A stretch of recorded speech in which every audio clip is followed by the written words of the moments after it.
뉴스 쇼.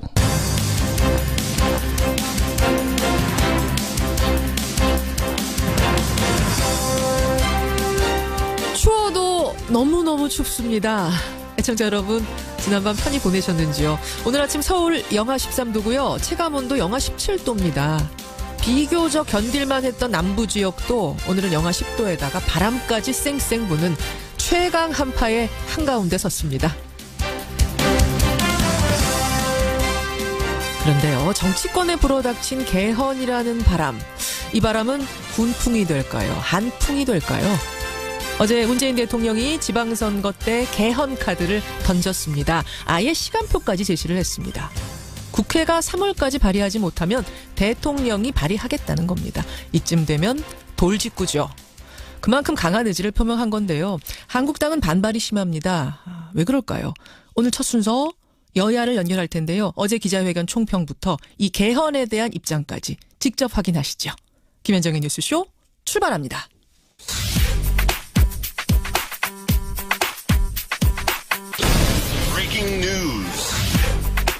김현정의 뉴스쇼가 주목한 오늘의 포인트, 김정훈 기자 나와 있습니다. 어서 오세요, 김 기자. 네. 첫 번째 포인트 뭐 볼까요? 네, 남북 회담에 이은 북미 회담 가능성입니다. 예, 어젯밤에 문재인 대통령과 트럼프 대통령 전화 통화를 나눴다고요. 네, 그 전화 통화에서 트럼프 대통령이 미국은 북한과의 대화에 열려 있다 이렇게 밝힌 건데요. 문 대통령이 남북 회담 결과에 대해서 설명을 하자 트럼프 대통령은 적절한 시점과 상황에서 북한이 원할 경우 대화가 열려 있다 이렇게 언급을 했습니다. 북미 대화도 열려 있다 이 얘기예요? 그렇죠. 트럼프 대통령은 전화통화 뒤에 열린 강요회의에서도 남북 회담이 미국뿐 아니라 전 세계를 성공으로 이끌었으면 한다면서 앞으로 어떤 일이 일어날지 지켜보자 이렇게 기대감을 표시했습니다. 그러니까 미국이 남북관계 개선에 대해서 또 한 번 힘을 실어준 셈인데 그렇죠. 사실 어제 문재인 대통령이 신년회견하면서도 트럼프 대통령한테 고맙다라는 뜻을 밝혔죠. 맞습니다. 남북대화 성사에 트럼프 대통령의 공이 어느 정도였느냐 이런 질문을 받았는데 공이 매우 크다, 감사를 표한다 이렇게 말한 것입니다. 북핵 위기에 대한 제재와 압박이 그 효과를 냈다 이런 평가를 내린 것이죠. 문 대통령은 그 연장선상에서 북한과 대화가 시작됐지만 문제가 해결된 것은 아니라면서 한국이 독자적으로 제재를 완화할 생각은 지금은 없다 이렇게 덧붙이기도 했네요. 어제 그 신년회견 평가에 대해서는 잠시 후 여야 얘기 모두 들어보겠습니다. 다음 포인트 가죠. 네, 가상화폐 옥죄기에 본격화입니다. 가상화폐 비트코인 같은 거 말이에요. 맞습니다. 투기 광풍이 지금 거센데 정부가 아주 제재에 적극적으로 나섰네요. 네, 빗썸이라고 가상화폐 거래소 1위 업체가 있거든요. 국세청이 여기에 대한 세무조사에 착수했습니다. 세무조사. 네, 국세청은 어제 빗썸 현장 조사에서 관련 자료를 확보해 갔는데 뭐 부가세 또 법인세 이런 것들 제대로 내고 있는지부터 들여다보고 있고요. 또 경찰은 국내 3위 가상화폐 거래소 코인원 그 관계자들을 조사하고 있습니다. 업체가 제공하는 마진 거래라는 서비스가 있는데 이게 사실상의 도박 아니냐 이런 혐의를 두고 있습니다. 마진 거래. 네. 지난 8일에 최종국 금융위원장이 가상화폐 거래소를 둘러싼 시세 조종 또 자금 세탁 등에 대해서 모든 관계기관이 협력해서 집중 단속하고 엄중 처벌할 것 이렇게 밝혔거든요. 그러면서 안 되면 폐쇄도 할 수 있다 이렇게까지 얘기했잖아요. 맞습니다. 예. 정부의 제재가 더욱 강도를 높일 것으로 보이네요. 법무부가요. 가상화폐 거래소 전면 폐쇄안을 마련하고 있다. 이게 아주 구체적으로 논의가 되고 있다는 보도까지도 있다는 거 여러분 좀 참고를 하시고요. 신중한 조치 있어야 될 것 같고요. 마지막 포인트 보죠. 네, 용인 일가족 살해 용의자의 송환입니다. 친모와 계부 등을 살해한 혐의를 받고 뉴질랜드로 달아났던 그 용의자 귀국을 한다고요. 네, 끔찍한 사건이었죠. 지난해 10월 50대 친어머니와 새아버지 그리고 아버지가 다른 10대 동생까지 모두 잔혹하게 숨지게 한 혐의를 받고 있는데요. 그 김모 씨. 그 김 씨가 범행 이틀 뒤에 자신의 아내와 자녀 둘을 데리고 뉴질랜드로 달아났고요. 이후 아내 정모 씨는 한 달 뒤에 자녀와 함께 자진 귀국해서 이미 살해 공모 혐의로 구속됐거든요. 뉴질랜드 법원이 우리 정부의 범죄인 인도 청구에 따라서 김 씨를 송환하는 것인데 경찰은 김 씨가 귀국하는 대로 정확한 범행 동기부터 가릴 방침이네요. 여기까지 오늘의 포인트. 김정훈 기자 수고하셨습니다. 네. 눈을 마지막으로 맞춘 기자분에게 질문권이 주어집니다. 지방선거와 개헌 국민투표 동시 실시는 국민과의 약속입니다. 3월 중 국회 발의가 어렵다고 판단되면 정부안을 마련해 국회로 넘길 수 있음을 시사했습니다. 예, 문재인 대통령 신년 기자회견 열고요. 집권 2년 차의 국정운영 방향을 제시했습니다. 문재인 대통령 공식 기자회견, 이게 지난 8월에 취임 100일 기자회견 연대에 이어서 두 번째죠. 여야 정치권은 어떻게 지켜봤을까요? 여러분은 어떻게 보셨습니까? 예, 여러분의 의견도 보내주십시오. 특히 기자들하고 문답 주고받는 건 어떻게 보셨어요? 여러분의 평가 받으면서 진행하겠습니다. 먼저 더불어민주당 백혜련 대변인 연결을 해보죠. 백혜련 대변인님 안녕하세요. 예, 안녕하세요. 문재인 대통령의 신년 기자회견 총평부터 듣겠습니다. 어제 대통령께서 가장 많이 언급하신 단어가 국민이라고 합니다. 그렇더라고요. 64번 나왔다고 네. 하는데요. 그만큼 국민을 우선하고 국민과 함께하는 국가의 역할에 대한 깊은 고민이 담겨있는 신년사였다. 그렇게 볼 수 있을 것 같습니다. 그래서 그동안 국정농단으로 이제 사회 시스템이 마비됐던 만큼 예. 이제 지난 한 해 시스템을 다시 세우면서 대한민국의 새로운 미래를 준비하기 위한 대통령의 구체적이고 아주 실질적인 통찰이 담겨 있었던 신년사라고 보입니다. 예. 제일 주목했던 부분, 백혜련 대변인 개인적으로 여기가 제일 좋더라 하는 부분은 어디예요? 사실 어제 메시지 내용도 굉장히 구체적이고 실질적이어서 마음에 많이 와닿았는데 무엇보다도 사실 어제는 형식의 문제 아니었나 싶습니다. 기자들하고 자유로운 소통 뭐 이런 것들. 그렇죠. 그동안 신년 기자회견이라고 하면 사실 짜여진 각본처럼 질문한 기자가 누군지, 질문 내용은 뭔지 이렇게 사전에 다 알고 예. 진행하는 형태였습니다. 그래서 굉장히 분위기 자체도 딱딱하고 예. 무거운 그런 분위기로 진행됐는데 반해서 어제는 그야말로 대통령의 소통 의지가 드러나는 자유스럽고 정말 기자들이 어떤 기자가 질문할지도 모르고 또 예, 질문 내용도 예. 모르는 상태에서 진행되었기 때문에 굉장히 다이내믹한 그런 분위기로 진행되었다고 보입니다. 그래서 그것들이 국민들에게 주는 울림이 더 크지 않았나 그렇게 봅니다. 자, 근데 이제 자유한국당은 이 신년 기자회견 혹평을 했습니다. 현실을 외면한 자화자찬이었다. 대선 공약 답습을 벗어나지 못하고 뜬구름 잡기식의 목표, 장밋빛 전망만 남발했다. 어떻게 생각하세요? 먼저 대통령에 대한 신년 기자회견에 대해서 혹평만 하는 자유한국당이 좀 안타깝습니다. 그러니까 비판만이 능사가 아닌데 모든 것을 반 문재인 이런 식으로 집중하고 있는 것이 아닌가 싶어서 너무 유감스럽고요. 잘한 건 잘했다 해줘야 되는데 지금 너무 비판만 하는 거 아니? 비판 일색 아니냐 이 말씀이세요? 그렇습니다. 지금 사실 문재인 정부가 들어서서 그 무너진 사회 시스템을 바로 세우고 지금 특히 얽혀버린 그 이명박 박근혜 정부에 대해서 얽혔던 여러 가지 어려운 애교 문제들을 잘 풀어나가고 있다는 거는 저는 많은 국민들이 동의하실 것이라고 생각합니다. 그래서 그런 부분들에서 인정할 것은 인정해주고 그래야만이 국정의 파트너로서 또 함께 갈 수 있고 국민들에게 지지도 받을 수 있는 것이라고 봅니다. 예. 지금 대통령의 지지도가 항상 70%에서 왔다 갔다 한다는 건 계속 여론조사에서 나타나지 않습니까? 예. 그 이유가 무엇인지 좀 자유한국당은 돌아보셨으면 좋겠습니다. 근데 이제 국민의당에 이런 평가 나왔어요. 지금 외교관계 잘 푸는 것에 대해 칭찬해달라 백혜련 대변인 말씀하셨지만 국민의당에선 위안부 합의 재협상 등과 관련해 공약을 파기한 것. 이 부분에 대해서 사과라도 할 줄 알았는데 사과조차 나오지 않았다. 어떻게 생각하세요? 대통령께서 기자의 문답에서 분명히 유감스럽다는 취지의 표현을 저는 했던 것으로. 그 부분이 사과다? 그렇죠. 그리고 보이고 일본의 진정한 사죄만이 이 문제를 풀 수 있는 부분이라는 분을 명확히 하셨습니다. 그래서 그거는 제가 볼 때는 보는 사람 입장에서 조금 다르게 평가할 수는 있을지 모르겠지만 이미 그 부분의 답은 확실하게 대통령께서 하신 것이라고 봅니다. 하신 것이다. 청취자 9413님은 지금 최저임금 문제 지적하셨어요. 최저임금 올린 게 정말로 잘한 것인가? 라는 부분에 대해서 어떻게 생각하세요? 어제는 이제 조금 기다리면 여기에 대한 성과가 나올 거다. 대통령이 이렇게 설명하셨는데.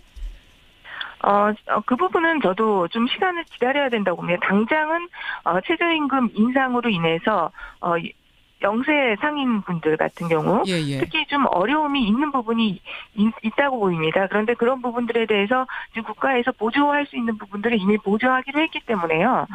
좀 채워줄 수 있을 것이라고 생각하고 그 사업을 하시는 분들이나 또 일하는 사람들 간에 당장은 그것으로 인해서 일자리가 줄어드는 부분들도 지금 문제 제기가 많이 나오고 있는데 결론적으로는 그것이 소득주도 성장의 한 형태가 되면서 문제를 저는 해결해 나갈 수 있을 조금 기다려라. 것이라고 봅니다. 알겠습니다. 백 대변인님 특히 주목되는 발언이 개헌이었어요. 개헌. 문 네. 대통령은 지방선거와 개헌 동시 실시는 이건 국민과의 약속이다. 권력구조 바꾸는 문제, 그러니까 이제 대통령제 바꾸는 문제, 요거까지 어려우면 이번에는 지방분권으로 바꾸는 문제, 그다음 기본권에 관한 부분이라도 개헌을 하자. 국회가 3월까지 합의해달라. 안 되면 나라도 하겠다. 지금 이 말씀이신 거죠? 네, 이제 정부가 나설 수 있다는 입장을 말씀하셨죠.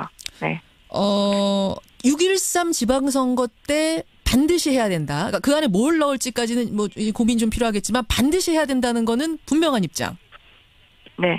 예. 의견을 피력하셨다고 보입니다. 그래요. 근데 그러니까 지금 그 부분 87년 헌법 체제가 낡았다는 부분들에 대해서는 예. 다 동의를 했던 부분 아닙니까? 그렇기 때문에 지난 대선 선거 과정에서 모든 대통령 후보들이 공약으로 지방선거와 동시 개헌 주장을 하셨던 것이고요.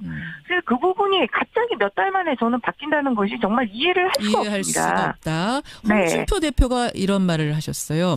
이거는 지방선거용 개헌을 하려는 거다. 다시 말해서 이 지방선거란 거는 현 정권이 잘했는지 못했는지 이걸 심판하는 성격이 강한 건데 개헌이란 걸 거기 붙여서 개헌 이슈가 심판론을 다 덮어버리려고 하는 거 아니냐. 일종의 꼼수 아니냐. 이 지적 어떻게 보십니까? 지금 문재인 정부가 출범한 지 1년도 채 되지 않았습니다. 그런데 사실 심판론이 작동할 시기도 아니고요. 그리고 몇 달 만에 그렇게 입장을 바꾸신 이유가 뭔지 저는 그동안에 우리나라에 그런 개헌이 그 당시에는 필요했는데 작년 5월까지는 필요했는데 지금 이 시점에서는 개헌이 필요 없게 된 이유가 뭔지를 모르겠습니다. 먼저 그 부분에 대한 설명을 좀 국민들 앞에 해주셨으면 좋겠어요. 왜 대선 때는 홍준표 대표도 공약해 놓으시고 지금 다른 얘기를 하시느냐? 왜 반대하시느냐? 그렇습니다. 그 안에 우리 대한민국의 사정이 특별하게 바뀐 것이 있습니까? 없습니다.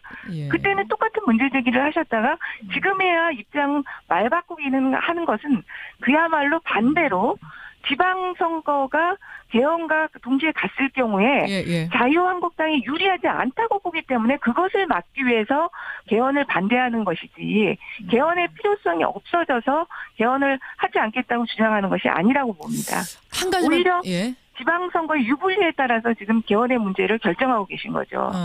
근데 김세현 의원 이제 한국당으로 가는 것까지 포함하면 117석 아닙니까, 한국당이. 거기서 반대를 하면 대통령이 발의한다고 한들 통과는 안 되는 거잖아요. 네, 그렇습니다. 그렇기 때문에 대통령께서도 최소한의 개헌, 만약 그렇게 될 경우는 국회가 합의를 하지 못했을 경우는 최소한의 개헌, 그러니까 권력구조의 문제가 아무래도 가장 민감한 문제이기 때문에 그런 부분은 그럼 하지 않을 수 있다. 그러나 기본권의 문제, 그리고 지방분권의 문제는 모두가 동의할 수 있는 부분이니까 그 부분이라도 개헌을 하자고 말씀하신 것이라고 봅니다. 알겠습니다. 그리고 그런 부분들에서는 국회도 충분히 저는 합의를 이뤄낼 수 있다고 봅니다. 여기까지 말씀 듣죠. 백혜련 대변인님 고맙습니다. 네, 감사합니다. 더불어민주당 백혜련 대변인 먼저 연결을 했습니다. 자유한국당 가보죠. 이철우 최고위원 연결이 되어 있습니다. 이 최고위원님 안녕하세요. 예. 어제 최고위원 사퇴했기 때문에 최고위원은 아닙니다. 전 최고위원이신가요? 12월 31일부로 사퇴를 했습니다. 새해 들어서면서 그건 떼셨군요. 예, 당협위원장도 사퇴했고. 알겠습니다. 이철우 의원으로 그러면. 예. 어제 신년사하고 기자회견하고 의원님 개인적인 총평부터 듣죠? 예, 형식을 새롭게 하려는 노력을 보였는 것 같습니다. 질문할 때 각본 없이 한다 많이 강조했더라고요. 그런데 그러나 형식보다 중요한 건 내용입니다. 내용에 무슨 국민들께서 공감하는 또 희망을 갖는 그런 내용들이 있어야 되는데 그런 내용들이 잘 안 보이는 데서 매우 안타깝고 특히 예전에 대통령들 기자회견 중에 가장 많이 나오는 것은 경제 문제입니다. 경제 일자리. 또 우리는 지금 안보가 굉장히 심각한 상황입니다. 그래서 안보 문제, 특히 북한 비핵화 이런 문제들이 많이 나와야 되는데 어제는 다른 문제들을 많이 얘기한 것 같고 대통령께서 가장 먼저 한 일이 집무실에 일자리 상황판을 설치한 것인데 이것은 오도 간 데도 없고 그에 대해 사과 한마디 없었어요. 청년 실업률이 10%대로 올라가고 있고 예. 최저임금으로 일자리가 많이 줄어들 거다. 서울대 교수는 27만 개 줄어들 거다. 이런 이야기도 하는데 이런 일자리에 대해서 어떻게 할 건지. 알겠습니다. 경제 또 탈원전. 예. 이게 꼭 말씀드렸는데 탈원전으로 해서 특히 우리 경북 동해안 울진 영덕 예. 이 수년간 갈등 조정해서 만들어놨는데 이걸 안 한다니까 지금 지역 민심이 쑥대밭이 되었어요. 알겠습니다. 오늘도 제가 그 가서 민심을 들어보려고 하는데 이런 문제에 대해서 언급이 없었다는 것에 대해서는 강한 언급이 있었어야 되는데 사과도 하고 있어야 되는데 안타깝게 생각합니다. 근데 이 의원님 어차피 어제 국민이란 단어를 64번 국민의 삶의 질 올리겠다. 국민의 삶을 행복하겠다. 여기 안에 경제 얘기며 뭐 다 들어가 있는 거 아닙니까? 안보 얘기며. 그래서 포괄적으로. 국민의 삶, 국민들의 촛불 이런 이야기를 많이 하셨는데 우리 시장 경제는 성장, 발전 이런 가운데 분배가 있어야 되거든요. 예. 그런데 이 정부는 분배에 많이 집중을 하는 그래서 국민의 삶을 질을 높이겠다 이러는데 그게 바로 퍼주기식 국정운영이 아니냐. 고깔이 거들날지 모른다는 그런 걱정들을 새겨들어야 될 것 같습니다. 예, 여당의 입장 지금 듣고 있습니다. 어쨌든 그 자유로운 기자회견 그 소통의 모습 그 형식 자체는 칭찬할 만하다. 예, 뭐 그 형식은 그대로 뭐 본받을 만하고 앞으로도 그렇게 해야 된다고 생각되는데 너무 기자들 눈을 맞추라 하니까 뭐 오늘 신문에도 났습니다만은 대통령을 향해서 마치 초등학생들 막 저요저요하는 형태로 한 것 같아서 그만 이 줄에 있는 사람들 중에 누가 해봐라 뭐 이 중에서 경제 어찌 나 해봐라. 그러면 중앙지 누가 해봐라. 외신 누가 해봐라. 이런 식으로 했으면 좋은데 200명이 저도 저요저요하고 200명이 다 저요저요 하는 게 너무 초등학교 교실 같았다. 이거는 제가 볼 때는 너무 쇼하는 것 같아서. 쇼하는 것 같으셨어요? 지금 경제 질문을 경제지에서 좀 해보시고 그다음 비핵화 북한 관련 문제를 어떤 어찌에서 어떤 방송에서 이래가 방송사 외신 이렇게 구분해서 좀 했으면 안 좋았겠느냐. 알겠습니다. 신문 한번 보십시오. 저요저요한 손드는 모습이 이게. 저요저요 손드는 모습이 오히려 자유스러워 보여서 좋았다는 청취자들도 계시긴 하세요. 근데 또 한편에서는 그걸 너무나 좀 유치하게 보셨어요? 아니고 200명이나 되는 분들이 저요저요 하니까 그거 형식이죠. 그건 좀 쇼 같았다라는 뭐 이런 평가도 나오는 좀 나누어서 했으면 좋았을 거다 이런 생각이 듭니다. 알겠습니다. 어쨌든 전반적으로 소통하는 분위기 자체는 본받을 만했다. 칭찬도 하나 해주셨어요. 개헌 얘기해 보겠습니다. 이철우 의원님. 이철우 의원님. 제가 개헌을 가장 먼저 주장한 사람을 개헌특위 간사하다가 지금은 사퇴했습니다만은. 그렇죠. 근데 왜 지금 한국당에선 반대하시는 거예요? 지방선거 때 같이 투표하는 거? 이것을 대통령 공약으로 모두 지방선거 때 하자 이래 했는데 제일 중요한 문제가 재앙적 대통령제를 바꾸자 여기에서 출발한 겁니다. 그런데 저들이 1년간 해보니까 이거 접근이 안 됩니다. 어떤 게 안 된다고요? 여기에서 재앙적 대통령제, 정부 형태에 대해서는 권력 구조를 바꿔야 되는데 여기에 대해서 여야가 합의가 전혀 안 됩니다. 합의가 안 된다. 그래서 가장 중요한 문제가 지금 빠져 있습니다. 물론 지방분권 중요합니다. 기본권도 중요하고.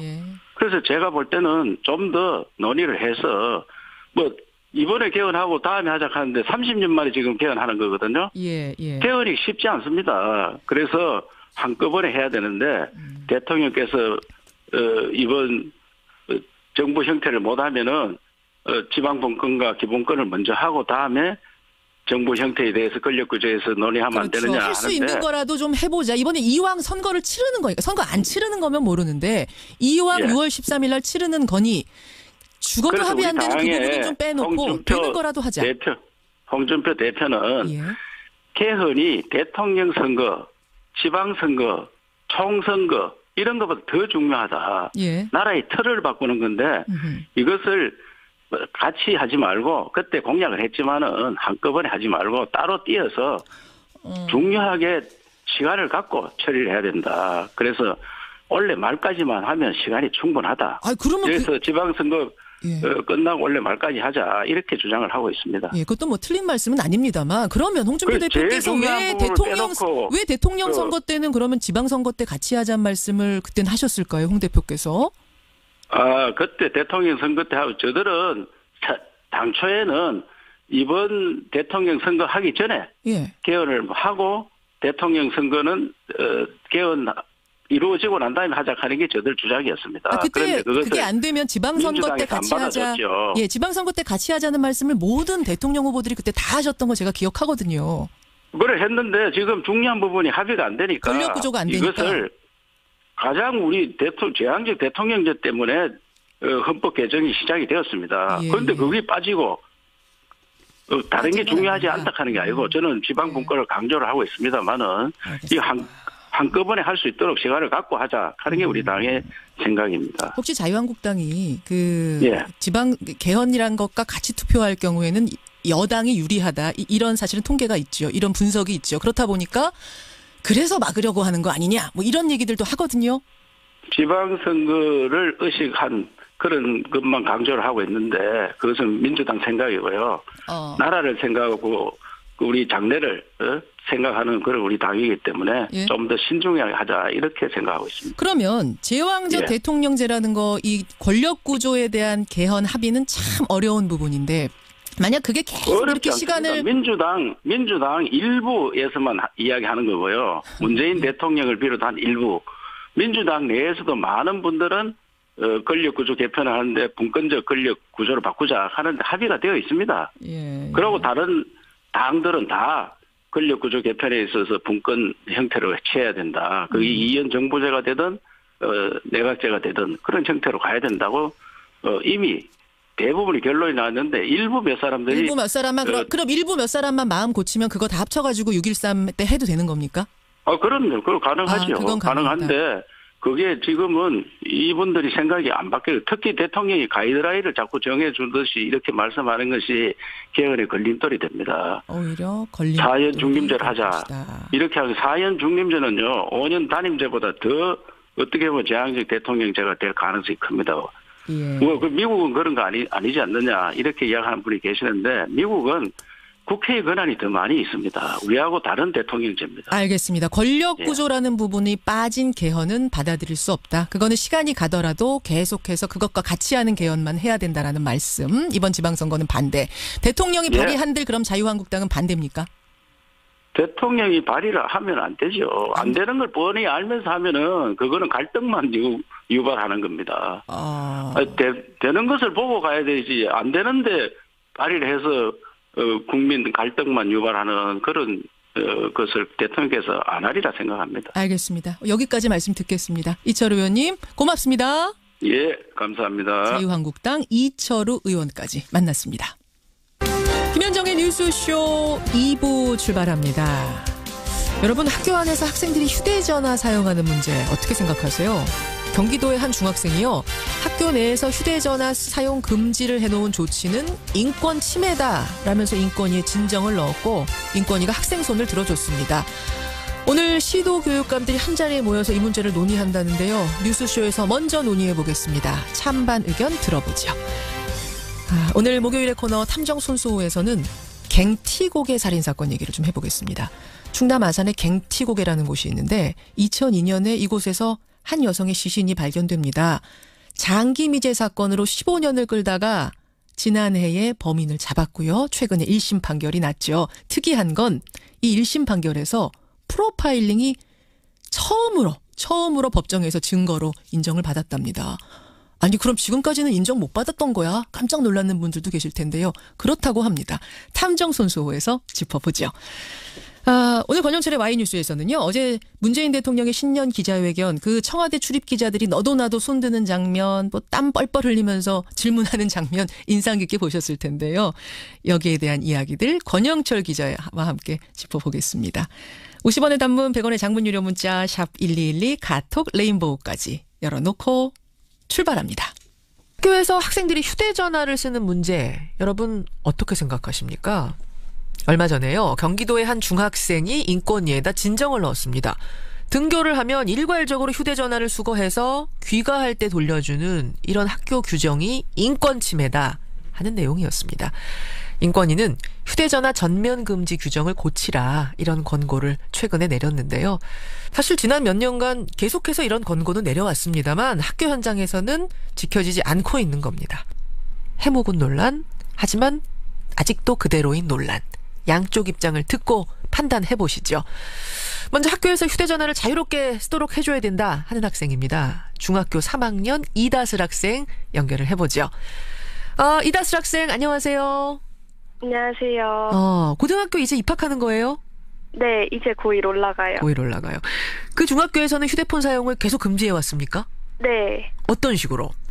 저희 학교는 아침에 핸드폰을 내고 그리고 학교가 끝나면 다시 선생님께서 돌려주시는 형식으로 진행되고 있어요. 만약 거기서 휴대전화를 숨기고 뭐 안 가져왔어요 하고 안 내고 그럼 어떻게 돼요? 그러면 압수가 돼요. 한 일주일 동안 압수를 시켜가지고. 와. 그냥 일주일 동안 선생님이 안 주세요? 개인 휴대폰인데? 네. 굉장히 엄격한 규제네요, 그 학교는? 네, 저희 학교가 좀 그래요. 아니, 그 학교만 유별난 겁니까? 아니면 다들 이런 식으로 해요? 주변 학교들 보면? 제가 강원도 원주에 살거든요. 예. 근데 저희 원주 시내 중고등학교는 거의 다 그래요. 거의 다? 네, 만약에 잘 풀어준다 해도 잠깐 사용할 수 있게 하고 아침에 걷고 다시 돌려주는 이런 형식은 기본이고. 기본이고 그리고 저희 지역은 학생 인권 조례가 없단 말이에요. 예. 그래가지고 이런 규제가 더 심한 것 같아요. 심하고 강원도는. 사실 저희가 이런 실태가 조사된 자료를 좀 찾아봤더니 정확한 전국 자료는 없고요. 경기도교육청이 2016년에 실시한 조사가 하나 있는데 보니까 초등학생은 응답자의 11.9%, 중학생은 88.3%, 고등학생은 56.5%가 학교에서 휴대전화를 일괄 수거한다. 이렇게 답을 했습니다. 그럼 뭐 어떻게 보든지 하여튼 꽤 많은 편이에요. 수거하는 학교가. 네. 이런 규제가 없어져야 된다. 너무한다라고 생각하세요? 이다슬 학생? 네, 저는 이런 규제는 당연히 없어져야 된다고 생각해요. 왜 그렇게 보십니까? 사실 사람들이 많이 걷는 이유가 제 학생들의 공부를 위해서 아니면 뭐 수업 시간에 방해되거나 그렇죠. 그래서 걷는다고 하는데 예? 사실 교육보다도 가장 중요한 거는 저희 인권이라고 생각해요. 인권. 세계 인권선언이나 UN 어린이 청소년 권리 협약 같은 걸 보면은 예. 교육의 목표는 단순한 공부가 아니라 인권과 자유를 존중하고 증진시키는 게 거라고 나와 있거든요. 예. 그런 걸 보면은 단순한 공부보다도 중요한 거는 학생들의 인권을 존중하는 것이 아닐까 싶어요. 예. 그리고 막 수업 시간에는 무조건 조용히 있어야 된다. 이런 생각 같은 것도 저는 잘못된 거라고 생각해요. 수업 시간은 왜 무조건 다 조용해야 되느냐? 네. 아니 근데 수업할 때 여기저기서 벨이 울리고 뭐 게임하는 소리 나고 이러면은 이거는 다른 학생들의 수업권이 침해되는 거 아닙니까? 그런 부분에 있어서는 우리나라 학교는 너무 수업을 조용하게 듣는 것 같아요. 막 휴대폰으로 뭘 찾아보거나 그러지도 않고 선생님만 무조건 쳐다보는 그런 수업이 좋다고 생각하는 것 같은데 저는 수업 시간에도 자유롭게 얘기하고 토론도 하고 검색도 하면서 예? 모두가 같이 꾸려나가는 수업이 좋은 것 같아요. 그래. 아침에 가서 내 개인 휴대폰 선생님한테 다 낼 때 그때는 기분이 좀 많이 얹잖아요? 그쵸. 왜 걷어가지 이런 생각이 들어요. 막 저희가 살짝 범죄자가 된 느낌? 사실 경찰 같은 데서도 핸드폰을 걷거나 그럴 때 막 영장을 발급하고 소지품을 압수수색 하거나 그러잖아요. 그렇죠. 압수수색 하려면 영장이 있어야 되죠. 근데 저희 학교는 그런 것도 없이 그냥 학생들한테 무조건 내라고 하는 거 보니까 오히려 막 범죄자보다 더 못하는 신분 같은 느낌이에요. 지금 인권면을 이다슬 학생은 계속해서 강조해주고 있습니다. 그런데 이런 거 봤잖아요, 이다슬 학생. 선생님 몰래 몰카 찍는 그런 경우도 있었고 악용되는 사례들도 있거든요. 네. 그건 어떻게 보세요? 근데 그 이유 때문에 핸드폰을 걷는 거는 솔직히 억지 주장 같거든요. 억지 주장 같다? 왜냐하면 핸드폰을 가진다고 해서 다 몰카 찍는 것도 아니고 이런 부분, 몰카를 찍는 부분은 범죄잖아요. 예. 그래서 이런 거는 그 처벌을 확실하게 해야지 범죄가 일어날 가능성이 있다고 휴대폰 사용 자체를 금지시키는 거는 억지라고 생각해요. 그런 학생을 발견했을 때는 엄하게 처벌을 따로 하면 되는 거지. 네. 구더기 무서워서 장 못 담그냐 이런 말씀이세요. 네. 그래요. 근데 이제 우리 이다슬 학생처럼 정말 바른 학생들만 있으면 상관없는데 선생님들은 뭐라고 하시냐면 통제 안 되는 학생이 너무 많다. 오죽하면 걷겠느냐. 선생님들도 귀찮은데 걷는다. 여기에 대해서 뭐라고 답하시겠어요? 그거는 휴대폰 걷는 거 이런 규칙이 있잖아요. 예. 그런 규칙 같은 거는 사실 학생들과 얘기를 안 해보고 학교에서 먼저 정해버린 규칙을 저희가 따라야 하는 그런 시스템이란 말이에요. 일방적으로? 예. 네. 그런 얘기를 들어보지 않고 이렇게 규칙으로서 무조건 제재하고 금지하고 압수시키고 이러는 상황에서도 불신 같은 게 서로 쌓이고 그렇다 보니까 선생님들도 많이 힘들어하시는 것 같은데 이런 거는 시스템의 문제라고 생각해요. 예, 수업이 좀 방해가 될 수도 있지만 그걸 계속해서 조율해가는 과정, 제재해가고 또 학생들도 스스로 동참하고 이렇게 자율적으로 뭔가 개선이 점점 돼야지 일방적으로 다 걷는 방법, 가장 손쉬운 방법일지 모르지만 비민주적인 방법이다. 이 말씀이신 거죠? 네. 예, 알겠습니다. 여기까지 말씀 듣겠습니다. 고맙습니다. 네, 감사합니다. 예, 중학교 3학년 학생이에요. 이다슬 학생의 입장 먼저 들어봤습니다. 다음은 학교 측 입장 들어볼까요? 이번에 이 휴대폰 사용 금지 관련해서 그 교사들을 상대로 설문조사를 하기도 했답니다. 한국교총 김재철 대변인 연결하죠. 김 대변인님 안녕하세요. 네, 안녕하십니까. 반갑습니다. 예, 우선 한국교총의 입장, 선생님들의 입장은 어떤 겁니까?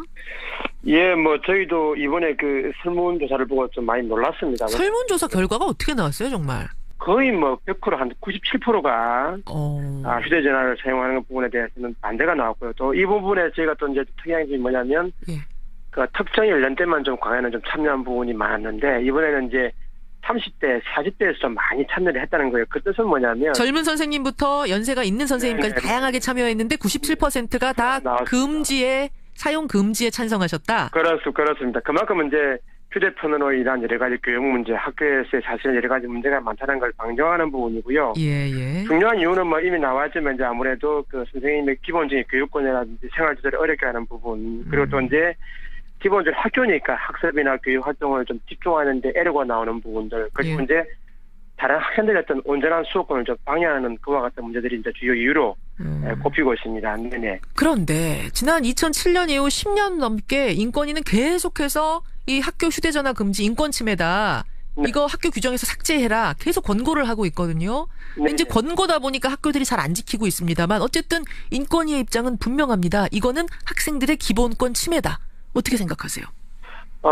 저희는 기본적으로 인권위의 결정을 존중해요. 왜냐하면 인권이라는 게 기본적으로 인권 신장 또 보장 이런 쪽 아니겠습니까? 예. 그래서 다만 이제 근본 인권위의 결정 같은 경우는 너무 좀 그 학교의 현실이나 이런 걸 좀 괴리가 있고 또 잠깐 외면한 그런 결정이 아닌가 싶고요. 왜냐하면 사실은 학교에 와 보시면 금방 압니다. 뭐냐면 그 선생님 수업 시간에 이제 기본적으로 몰카도 많이 나오고요. 선생님 몰카? 예, 치마 속을 친다든지 이런 부분이 많기 때문에 또 최근에 가장 문제가 되는 게 뭐냐면 사이버 볼링. 그냥 쉽게 말하면 문자를 통해서 왕따를 시키는 거죠. 폭력.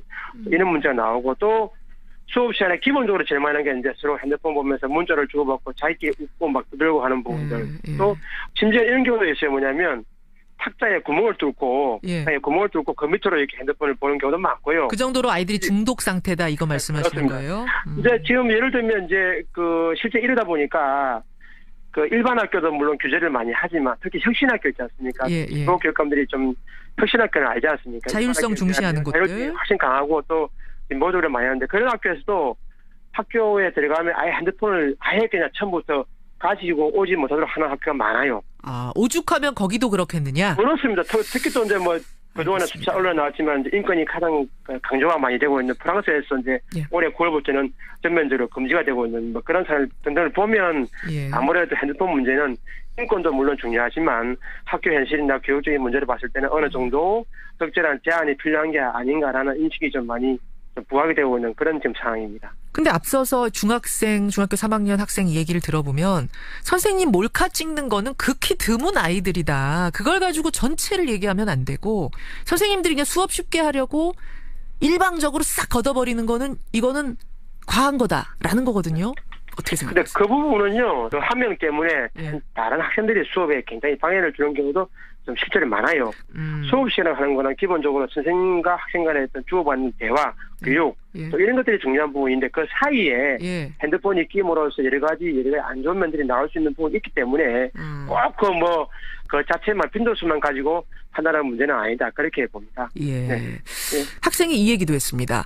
요즘 휴대폰 가지고 할 수 있는 게 너무 많다. 예를 들어서 그걸로 뭔가 선생님 말씀하실 때 검색을 해보기도 하고 즉석에서 우리가 필요한 것들 기록해 놓기도 하고 또 중요한 연락도 하고 이렇게 유용하게 쓸 수 있는 건데 이걸 잠재적 범죄자 취급하면서 걷어가는 거 이것도 과하다 이런 주장도 있는데요. 이런 것들은요, 기본적으로 전체 교육 과정과 연계돼서 수행이 될 부분이 뭐냐면, 그런 걸 하려면 어느 정도 이제 스마트 교재, 디지털 교육 같은 게 동시에 먼저 이루어지는 상황 내에서 이게 오히려 이제 쉽게 답을 찾는 거죠. 그러니까 자기가 노력해서 찾고 고민하고 이런 게 아니라 딱 치면은 바로 나오니까 답이 나와버리니까. 그러니까 끈기나 인내도 많이 없고요. 또 그런 가운데서도 편법이 좀 많이 또 동원되는 부분도 많지 않습니까? 알겠습니다. 그러니까 기본적으로 그와 같은 이런 것들은 전체 교육 과정하고 같이 연계가 된 속에서 이와 같은 부분이 필요하다 이렇게 봅니다. 예. 이게 뭐 명도 있고 암도 있고 이제 그렇단 말씀이에요. 하지만 학교에서는 아무쪼록 수업이라는 게 있기 때문에 수업이라는 게 중심이기 때문에 일단은 걷는 수밖에 없다 말씀하셨는데 그렇다면은 걷는 거 말고요. 수업 시간에만 못 쓰게 하는 방법. 이렇게 좀 절충안 같은 건 어때요, 선생님?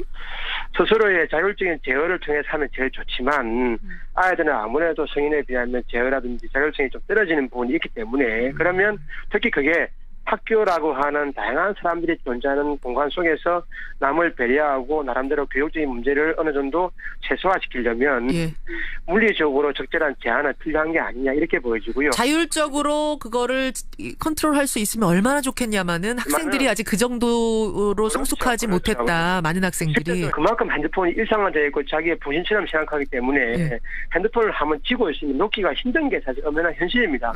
그렇기 때문에 현장에서는 어쩔 수 없이 휴대폰 수거 조치를 할 수밖에 없다라는 말씀. 오늘 전국 시도교육감협의회 총회가 열리고요. 그 자리에서 이 문제가 논의가 된답니다. 어떤 결과가 나올지 이 부분도 좀 주목해 봐야겠네요. 저희는 이제 뭐 다른 것도 아니고 압도적으로 교육 현장이 이제 반대가 나왔기 때문에 제가 볼 때는 교육감협의회에서도 반영할 걸로 저희는 보여지고요. 결국은 단위 학교 구성원들이 합의를 통해서 제어를 하고 규제를 해야 될 부분이기 때문에 결국은 미래적으로 봤을 때도 단위 학교의 자율성을 심각히 침해하는 부분입니다. 개별 학교가 결정해. 근데 개별 학교가 결정할 때 학생들은 다 배제된다는 게 학생들 불만이던데요? 그런 건 아니에요. 요즘 시대가 어떤 시대인데 그렇게 합니다. 반드시 학부모들한테 또 자문을 구합니다. 학부모 의견이 중요하다. 알겠습니다. 여기까지 말씀 듣겠습니다. 김재철 대변인님 고맙습니다. 네, 감사합니다. 예, 학생의 입장 그리고 선생님들의 입장 들어봤습니다. 여러분의 입장은 어떠신지요? 보내주십시오.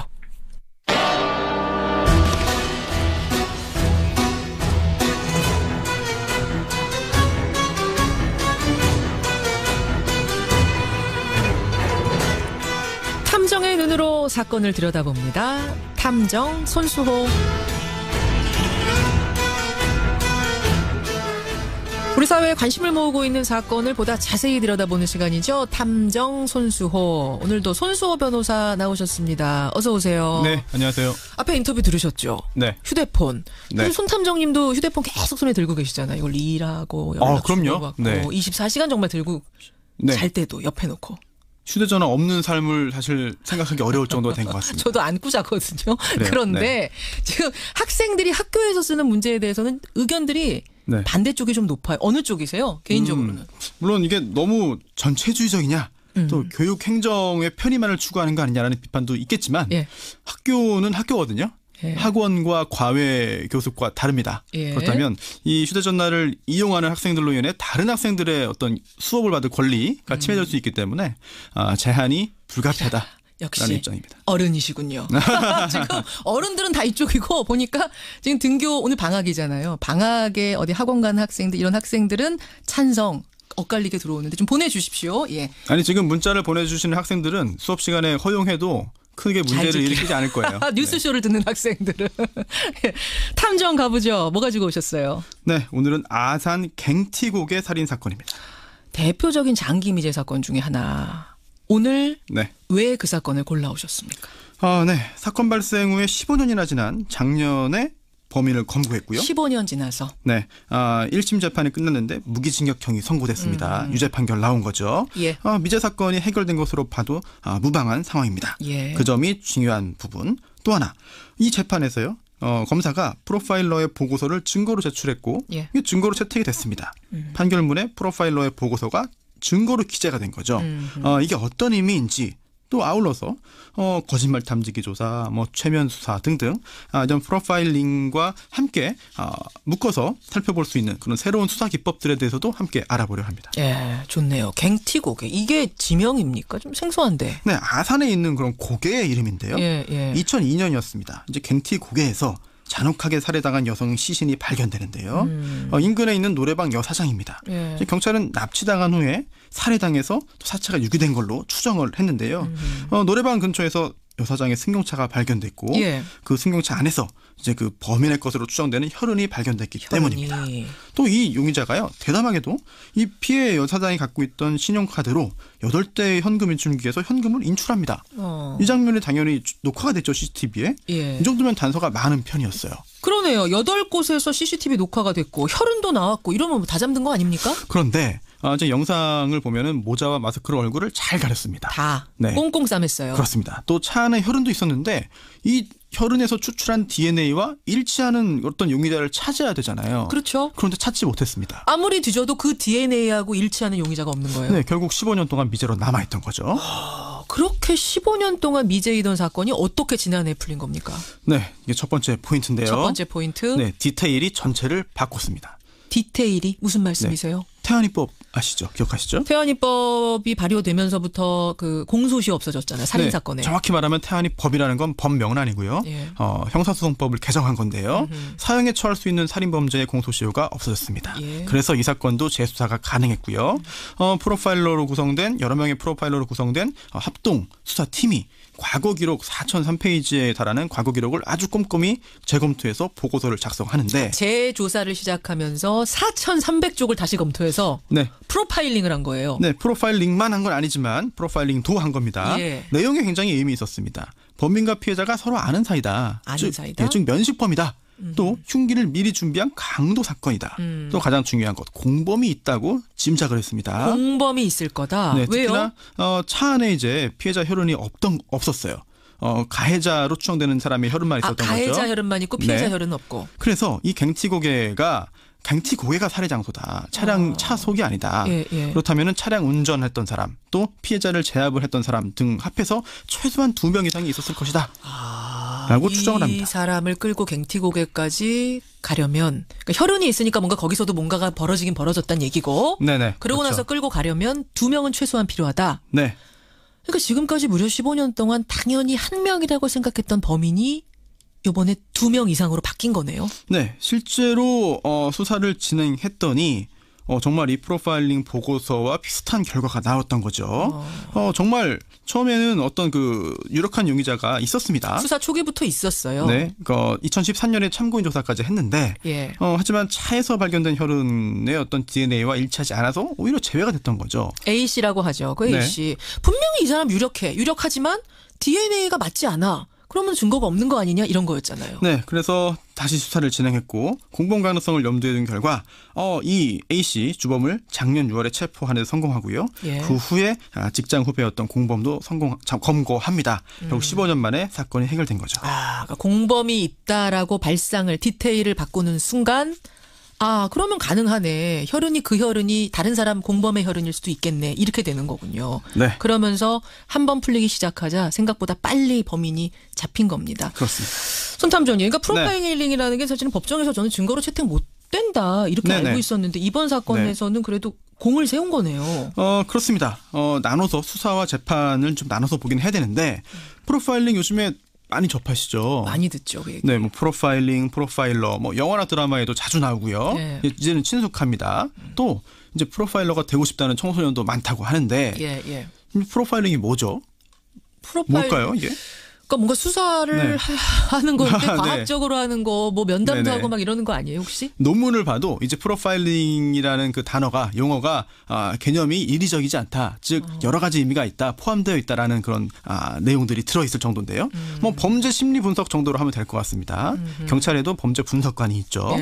증거가 충분치 못한 그런 경우에 일반적인 수사로는 한계가 있잖아요. 그렇죠. 이때 그 프로파일러가 여러 범죄 과정 등을 과학적으로 재구성해서 용의자의 특성이나 범행 동기 등을 분석하는 그런 것을 이제 프로파일링이라고 하는데 뭐 이번 사건 같은 경우에도요. 결국은 새로운 시각을 제기해서 결과적으로 사건 해결에 기여를 했다고 볼 수 있겠죠. 그러네요. 두 번째 포인트 뭔가요? 잔인한 수법이 수사에 혼선을 줬습니다. 갱티고개 살인 사건 그렇게 잔인했어요? 좀 굉장히 잔인해서 제가 좀 다 설명을 드리지는 못하겠고요. 걸러내서 얘기해 주세요. 알겠습니다. 사건을 뭐 알긴 알아야 되니까. 네. 이제 평소에 노래방을 드나들면서 여주인을 알게 됐습니다. 밤늦게 차에 태워달라고 했는데 차 좀 태워주세요 이런 거예요. 네, 범인이? 일부러 계획적으로 범행을 이제 준비한 거죠. 실제로 안전벨트로 목을 3개 조르고 얼굴을 주먹으로 가격합니다. 기절하자 발각으로 해서 갱티고개를 끌고 갔고요. 등산용 칼로 끔찍하게 살해했는데 그 과정에서 피해자의 목뼈에 절단 흔적이 남을 정도였습니다. 뼈에. 네. 또 살해한 후에요. 시신을 언덕 아래로 굴려버렸고요.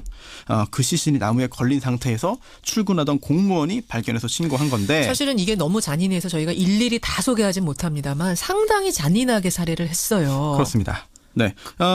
경찰이 그 끔찍한 현장을 본 결과 이건 뭔가 치정이거나 아니면 뭐 원한 관계에 있거나 아니면 성범죄가 아닌가 이렇게 처음에 생각을 했던 건데 원한이 아니고서야 사람을 이렇게 잔인하게 살해할 수 있나라는 생각을 당연히 하죠. 네. 알고 보니까 뭐 특별한 원한도 없었고요. 성범죄 목적도 없었고 그저 돈. 신용카드 훔쳐서 돈 인출하려고 했던 범죄입니다. 195만 원 빼앗은 게 다예요. 네, 실제로 195만 원을 좀 8대 그 현금 인출기에서 인출했는데 참 그런 목적으로 이렇게 잔인하게 지인을 살해했다? 초기 수사에 혼선이 발생했던 이유 중에 하나죠. 그렇군요. 초기 수사 혼선의 이유였다. 참 잔인한 사건. 어쨌든 15년 만에 풀려서 다행인데 마지막 포인트는 뭔가요? 네, 프로파일링도 거짓말 탐지기도 아직 만병통치약은 아니다. 아까 전에 프로파일링이 혁혁한 공세였다라고 얘기하셨잖아요. 그렇습니다. 이제 새로운 수사 기법이라고도 볼 수 있겠죠. 프로파일링이나 뭐 거짓말 탐지기 등등 범인 검거에 기여를 하고 있습니다. 또 실제로 거짓말 탐지기 조사 같은 경우에는요. 이제 공식적으로는 심리 생리 검사라고 하는데 자백을 얻어내는데도 굉장히 유용하죠. 그렇죠. 또 범인 잡는 데 도움될 수 있다면 어떤 수단이든 쓰면 나쁠 거 없습니다. 근데 문제는 그 정확도와 신뢰성입니다. 신뢰성. 네. 경찰대 교수 출신의 민주당 표창원 의원이 있죠. 작년에 한 학회에서 연구 결과를 발표를 하는데 표의원이 내용이 굉장히 흥미롭습니다. 우선 그 미국 FBI가 있잖아요. 이 내부 조사 결과 이 프로파일링의 신뢰도가 65에서 75%라고 한다. 그래요? 네. 거짓말 탐지기는 좀 높습니다. 미국에서는 92%, 일본에서는 93% 정도 수사의 결과와 일치한다는 자료가 있다고 합니다. 근데 손탐정님 92, 93%면 이거면 상당히 정확한 거 아니에요? 이 정도면 증거로 채택할 만한 거 아니에요? 그럼 뒤집어서 볼까요? 틀릴 확률이 최소 7%다. 7, 8%? 네. 그런데 상상을 해보죠. 끔찍한 상상입니다. 내가 만약 그 7%에 속해서 억울한 상황에 처한다면 정말 저는 범인이 아니에요. 그래서 정말 억울하다고 말을 하고 있는데 아니 어찌된 영문인지 거짓말 탐지기 조사 결과했더니 내가 거짓말로 나옵니다. 난 정말 아닌데 거짓말 탐지기 내가 거짓말을 하고 있다는 거예요. 그게 이제 7%에 내가 들 수 있다는 거죠. 네. 그 통계에 근거하더라도 100명 중에 7명. 누구든 속할 수 있는 거거든요. 그리고 심지어 프로파일러의 프로파일링에 대해서는요. 이 오류율 통계가 많지가 않아요. 아무리 찾아보려고 해도. 그 정도로 과학적으로 얼마나 신뢰할 수 있는지 아직은 의문입니다. 실제로 93%는 높은 수치가 아닌 거죠. 왜냐하면 형사재판에서 유죄 판결 선고하려면요. 법관이 판사가 합리적인 의심의 여지가 없을 정도로 유죄의 확신을 가져야만 해요. 어느 정도 되면 유죄라고 해요? 정말 보통? 이건 누가 봐도 유죄고 정말 숫자로 표현하는 게 정확하진 않지만 99% 이상의 확신을 100에 가까운 확신을 가져야 하는 건데 그 정도군요. 그런데 거기에 쓰는 유죄의 증거가 이렇게 신뢰성이 높지 않은 수치라고 한다면 글쎄요. 이미 법원에서 증거 능력을 인정하지 않는 이유가 여기에 있는 것이죠. 그래서 그런 거고요. 그러니까 이번이 굉장히 이례적인 거다. 그럼 이번에도 프로파일링이 결정적인 증거라고 하기보다는 다른 결정적 증거가 있고 이것도 하나의 증거로 뭐 이 정도로 보면 되는 거예요? 그렇습니다. 그리고 이게 이번 사건 같은 경우에는요. 아마도 그 어떤 증거든 검사가 제출하면 피고인 측에서 증거를 동의하면 증거 채택이 돼요. 그래서 아마 증거를 동의하지 않았을까 싶고 또 사상 최초라고 하는 보도가 있었습니다만 그건 확인이 안 됩니다. 그 전에도 증거 동의한 피고인이 있다고 한다면 채택됐을 가능성이 있거든요. 그래서 알겠습니다. 증거 채택에 대해서 너무 큰 의미를 부여할 필요는 없을 것 같습니다. 이런 식으로 그러니까 수사에는 참 큰 도움이 돼요. 근데 결정적 증거로 채택되지는 못하는 뭐 이런 수사 기법 뭐가 있어요? 네, 우선 오늘 중점적으로 말씀드리는 프로파일링 보고서가 있겠죠. 또 최면 수사. 최면 수사. 네, 실제로 범인을 검거하는데 여러 가지 기여를 했다는 평가도 있습니다만 아직까지 그 신뢰성에 대해서는 여러 의문들이 있는 것이고요. 최면 수사를 진짜 하긴 해요? 네, 법 최면이라고 부르고요. 예. 실제로 경찰청에 그런 최면 수사실도 마련되어 있고 요원도 있고 실제로 진행이 되고 있습니다. 하지만 그 신뢰성이나 결과에 어떤 영향은 좀 논란이 있습니다. 그러니까 도움받는 정도다 이 말씀이신 거죠? 네. 거짓말 탐지기도 아까 말씀하셨듯이 그런 것이고. 증거 능력은 여전히 인정되지 않고 있죠. 예. 그래요. 갱티곡의 살인사건 통해서 우리가 뭐 거짓말 탐지기 얘기, 프로파일링, 최면 수사, 새로운 얘기들 많이 접했는데 손탐정이 마지막으로 남기고 싶은 한마디는 뭡니까? 지금도 노력하고 있다. 무슨 노력이요? 네, 이런 새로운 수사 기법들에 대해서 수사에는 기여하고 있다. 하지만 신뢰성에 어떤 염려가 있어서 증거 능력은 원칙적으로 없다라는 말씀 드렸는데 다시 또 한 번 또 반전이 있습니다. 뭡니까? 정말 수사기관에서 경찰과 검찰에서 열심히 노력을 하고 있습니다. 일반적인 수사로 검거하지 못하는 경우에 새로운 그런 기법을 개발하고 연구하고 있고 신뢰성을 높이기 위해 계속해가지고 시도하고 있거든요. 그렇죠. 지금 현재는 단순한 수사 참고 자료 또 이제 어떤 도움을 주는 자료라고 볼 수 있어도 언젠가 신뢰성이 확 올라간다면 또는 지금까지 나타나지 않은 새로운 기법들이 발견되고 가다듬어진다면 범죄를 줄이는데 범인을 검거하는데 큰 영향을 줄 수 있거든요. 그러네. 네. 지금도 노력하고 있는 수사기관들에게 응원과 박수를 보내고 싶습니다. 박수로 마치는군요.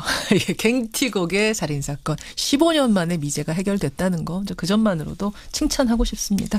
끈질긴 노력들이 있다고 하더라고요. 경찰에.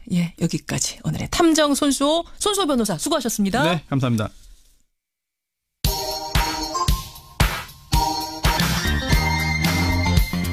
학교 내 휴대전화 사용 박창환님 학생들 스스로 룰을 만들고 운용하게 해야 하지 않을까요? 이분은 그러니까 사용 허가해줘라. 반면에 초등학교 교사입니다. 이은희님 아이들을 휴대폰 중독자 양성소로 만드시려고 하십니까? 학생들이 교사 말 듣지 않아요. 근데 휴대폰 학교에서 허용해버리세요. 그러면 누가 공부를 하겠습니까? 9797님 휴대폰으로 수업 시간에 검색을 한다는 학생 말은 말도 안 되는 얘기입니다. 그러니까 검색만 하지 않는다. 다른 거 많이 한다 이 말씀이시죠? 반대하시는 거예요. 반면에 김상곤님 학생 생각에 매우 동감합니다. 학생을 통제해야 한다는 어른들의 강박관념에 이제는 변화가 필요합니다.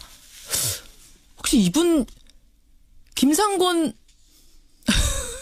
교육부총리 아니신가요? 김상곤님, 청취자 김상곤님 한번 확인 문자 보내주세요. 학생들 지지. 전반적으로는 휴대폰 금지가 맞다 쪽에 손을 많이 들어주셨어요. 그리고 오늘 신년 기자회견에 대한 평가 많이들 정말 많은 문자 보내주셨는데 권영철 선임 기자 어서 오세요. 안녕하십니까. 권영철 선임 기자는 어떻게 보셨어요? 어제 기자회견. 아까 잠깐 제가 미리 소개하자면 이철우 의원은 초등학생들 교실에서 초등학생들이 저요 하는 것 같이 좀 보기에 그랬다. 이런 얘기를 하셨거든요. 제가 정치부장을 비롯해서 정치부 기자들에게 점수별로 물어봤더니요. 좀 다양했습니다. 다양했어요? 88점, 85점, 75점 이렇게 점수대가 다양했습니다. 형식적으로 보면은 상당히 생동감이 넘쳤다는 점에서는 후한 점수를 주는 거고요. 내용면에 있어서는 좀 미진했다, 미흡했다는 평가들이 많습니다. 그래요? 꼭 질문해야 될 질문들을 놓치고 중복된 질문들이 많았다. 결국 기자들이 잘 못했다는 얘기들입니다. 기자들이 잘 못했다. 오늘 와이뉴스 주제가 바로 그거라면서요. 청와대 기자들 질문과 관련해서 논란이 상당히 꽤 많습니다. 후에 기자들이 질문 수준이 낮다거나 부적절한 질문도 있었다 이런 얘기들까지 나오거든요. 청와대 기자들 질문 왜 논란이 될까? 이렇게 기자들의 질문이 왜 논란이 될까? 하나하나 보죠. 일단 짜고 치는 고스톱은 전혀 아니었죠. 그건 확실하게 바뀌었습니다. 확실해요? 그동안 역대 대통령들의 연두 기자회견은 대변인이 질문 기자를 호명하는 방식이 대부분이었거든요. 대변인은 기자들의 성향도 알잖아요. 저 일보의 저 기자, 저 방송국의 저 기자 다 알아요. 심지어 사전에 질문 내용까지 조율하는 경우가 많았죠. 맞아요. 이른바 짜고 치는 고스톱이었습니다. 그렇지만 이번에는 짜고 치는 고스톱은 확실히 아니었습니다. 전체 질문 기자 17명이었고 질문 내용도 중복이 많았습니다. 짜고 쳤다면 이렇게는 안 나오거든요. 또 지방 언론이 6차례 질문을 했는데 외신 기자 3차례를 제외하면은 거의 절반에 가깝습니다. 확실히 생동감 있고 긴장감도 있었죠. 또 뭐 강원도민일보 기자는 평창 동계올림픽 마스코트 수호랑 인형을 들어서 질문을 따내기도 했고요. 예. 뭐 어떤 또 튀는 색상의 옷을 입기도 했고 이런 그렇죠. 얘기들이 많았습니다. 손수건을 흔들기도 하고. 다만 기자들에게도 새로운 과제가 생긴 건 분명합니다. 그렇죠. 이명박 박근혜 정권에서는 기자들이 질문할 권리를 포기했다는 비판을 받았는데 이번에는 제대로 질문해야 할 의무를 충실히 했느냐. 그 비판에 직면해 있습니다. 기자들의 질문이 기대에 못 미쳤다. 지금 이런 말씀을 하신 건데. 그렇습니다.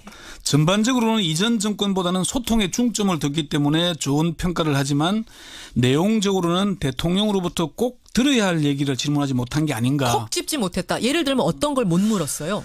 뭐 부동산 정책에 있어서 보유세 문제가 상당히 좀 관건이잖아요. 맞아요. 그런 질문. 아까 어떤 청취자도 그 부분 얘기하시던데 너무 궁금했는데 그 질문이 안 나오더라. 심각한 가계부채 대책 어떻게 할 거냐 이런 얘기.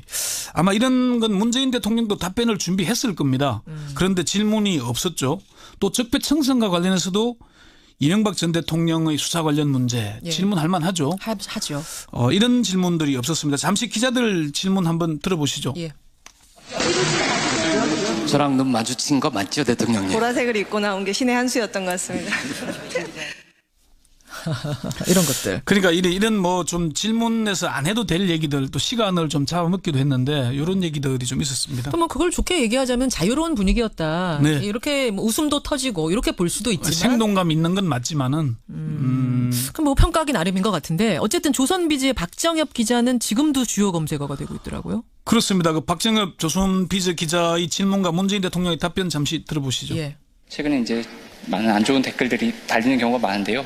지지자분들께서 좀 보내시는 그 격한 표현이 많이 있는 것 같습니다. 전하실 말씀이 있으신지 궁금합니다. 담담하게 생각하시면 되지 않을까 싶습니다. 너무 그렇게 예민하실 필요는 없지 않은가 그렇게 생각을 합니다. 예. 제일 화제의 질문이었어요. 그러니까 문재인 대통령이 자기처럼 많은 악플을 받아본 사람도 없을 거다. 정치하는 내내 그렇게 시달린다. 언론도 뭐 그렇게 생각해라는 것인데 특히 박정엽 기자는 자신이 질문하고 자신의 이름을 직접 거명하는 기사를 또 자기 실명으로 출고하기도 했어요. 이렇게 질문하면 통상 다른 기자들이 기사를 써주고 하는데 본인의 이름으로 써서 또 그러다 보니까 관심사가 지금 되고 있는 그래서 아마 뭐 주요 검색어에 오르내리고 하는 것 같고 언론도 사실은 비판으로부터 자유로울 수 없잖아요. 그렇죠. 때로는 뭐 비난도 있고 비판도 있지만 그걸 감내해야죠. 그렇죠. 예. 칭찬받을 땐 칭찬받고 비판받을 땐 비판받고 담담히 받아들이고 이렇자는 얘기인데 권영철 기자한테 그럼 제가 질문하겠습니다. 예. 꼭 질문해야 할 내용을 어떻게 꼭 질문합니까? 어떻게 해야 되는 거예요? 국민들이 가장 궁금해해야 할 질문이거나 아니면은 대통령이 난처해야 할 질문을 저는 했을 것 같습니다. 어제 기자회견 직후에 기자들의 질문 수준을 비판하거나 비꼬는 글들이 엄청나게 쏟아졌는데요. 기자들의 질문 수준을 높여야 한다는 그런 내용이었잖아요. 저에게 질문 기회가 왔더라면은 두 가지 중 한 가지를 선택했을 것 같습니다. 뭐요? 첫 번째는 송영무 국방장관과 관련된 질문을 했을 것 같고요. 두 번째는 영화 1987과 관련된 질문을 했을 것 같습니다. 송영무 국방장관이라고 하면 그럼 아랍에미레이트에 대한 질문 말씀하시는 거예요? 그것뿐만 아니고 여러 가지 헛발질을 많이 했잖아요. 취임 이후에. 그리고 설화에도 많이 시달렸습니다. 김관진 안보실장이 구속적부심 석방을 잘된 일이라고 했다가 또 논란을 빚기도 했고 이런 거 관련해서 이런 국방장관과 계속 일할 생각이냐 저는 이런 질문을 했을 것 같고요. 그런 날카로운 질문이 있었어야 된다. 또 영화 1987과 관련해서는 대통령이 영화 관람을 하는데 눈물을 흘리는 장면을 누군가가 찍었어요. 그걸 청와대가 홍보를 했습니다. 맞아요. 그러면 그 영화 사진 찍는 사람은 영화 안 보고 대통령 봤다는 얘기잖아요. 그건 좀 지나치게 좀 너무 연출적인 냄새가 나지 않느냐. 홍보하려고 일부러 찍은 거 아니냐 이것도 물어보고 싶으셨어요? 너무 이미지 정치하는 거 아니냐 그런 비판이 있는데 이게 지금 뭐 자유한국당 김성태 원내대표도 그런 얘기를 합니다. 그 영화 보고 눈물 흘리는 장면은 너무 식상한 연출 아니냐는 비판을 하더라고요.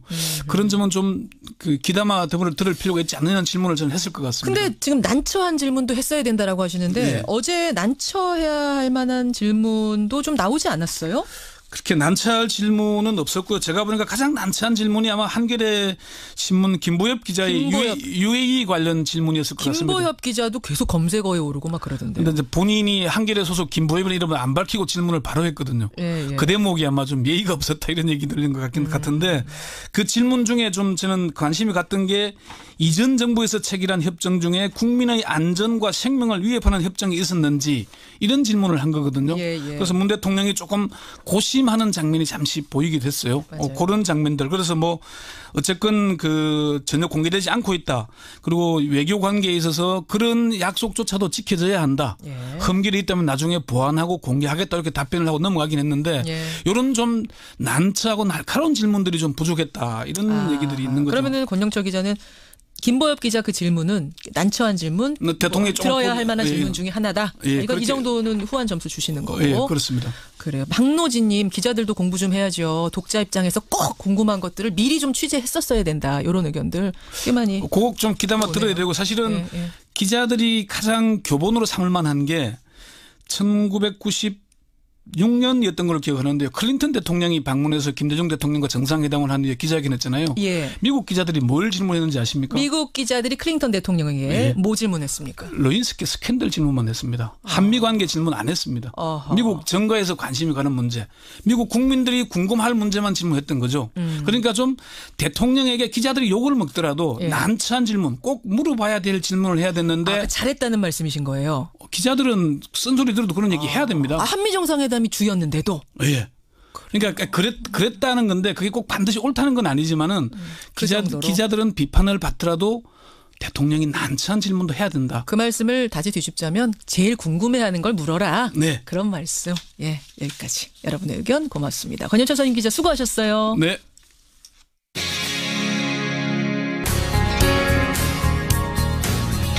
평양냉면을 먹으면서 북핵 문제를 설명해 주고요. 설렁탕을 먹으면서 1987년 그 6월 항쟁을 설명해 준다면, 고추짬뽕 먹으면서 적폐청산을 이야기한다면, 그런 방송이 있다면 여러분 상상이 되세요? 먹방과 뉴스를 합친 이슈 먹방이라는 인터넷 방송이 요즘 젊은이들 사이에서 큰 화제입니다. 사실 뉴스 하면은 왠지 점잖고 무게에 있어야 할 것 같다는 이런 편견이 있죠. 그 편견을 깨고 닭다리 뜯으면서도 시사를 논할 수 있다는 그 발상. 저는 그 발상 자체가 참 신선했는데요. 오늘 화제 인터뷰, 그 방송의 제작자이자 진행자이자 연출자입니다. 이슈 먹방의 국범근 씨 연결을 해보죠. 국범근 씨 안녕하세요. 네, 안녕하세요. 반갑습니다. 대학생이시네요. 예. 그러면 몇 학년? 작년에 이제 1학년하고 휴학 중이고요. 1997년생입니다. 와, 97년생. 예. 이슈 먹방 보니까 페북 팔로워가 17만 명이 넘던데. 예. 그러면 언제부터 시작하신 거예요, 이 방송을? G픽처스라는 이름이 제 채널명인데요. 예. 제 채널을 만들게 된 거는 한 4년 됐어요. 제가 고등학교 2학년 때 페이지를 만들고 활동을 하기 시작했습니다. 그렇군요. 뭔가 이미 시작한 지는 고등학교 때부터. 예. 저는 처음에 좀 낯설었어요, 솔직히. 먹으면서 시사를 막 쩝쩝거리면서 논하는 그게. 근데 보니까 저 같은 사람이 타겟층이 아니라 주 타겟층이 따로 있더라고요. 예.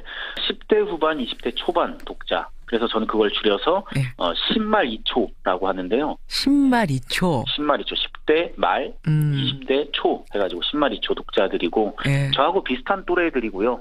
고등학교 한 1, 2, 3학년 정도 이렇게 10대 후반에서 사회학습하는 그 청소년기에 있는 분들하고 이제 막 어른이 된 세상에 대해서 알아가는 단계에 있는 그런 사람들이 제 채널의 타겟 독자입니다. 그렇군요. 그런 타겟들을 대상으로 어떤 주제들을 지금까지 설명하셨어요?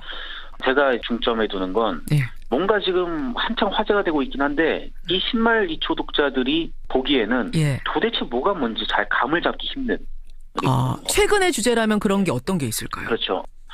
왜 MBC 파업, MBC KBS 파업, 거기에 대해서 좀 한 번에 정리해주는 영상을 만든 적도 있고요. 그 뉴스를 보면은 맨날 MBC 아나운서들이 마이크 안 잡고 파업하고 있고 도대체 왜 그러는 거야? 궁금한 사람들한테 그걸 쉽게 설명해 주는 거예요. 그렇죠. 꼴비탐 이제 파업한다 그래서 방송 결방되고 그러는데 무한도전 못 보고 그러는데 왜 저러는 건가? 왜 저러는 건가? 막연한 문제의식 정도는 가지고 있었죠. 그렇죠. 뭐 이런 것들에 대해서 좀 알고 싶었는데 예. 기성 언론에서는 소식을 업데이트하는 데에 집중할 수밖에 없으니까 거기에 대해서 이제 정서적으로 공감하기가 힘든 거예요. 그래서 저 같은 사람들도 좀 쉽게 한 번의 맥락에 대해서 이해할 수 있도록 도와주는 영상을 만들었고 그래서 반응이 좀 좋게 나온 것 같습니다. 아, 역시 말씀 잘하시네요. 줄줄줄줄. 그래서 그런 주제를 하나 잡아서 먹으면서 얘기를 해요. 아, 예, 그렇죠. 지금까지 먹어본 음식은 뭐 있습니까? 뭐 짜장면도 먹어봤고요. 치킨도 먹고 그냥 맛있는 거 다 먹어본 것 같아요. 예. 아니 근데 왜 먹으면서 해요?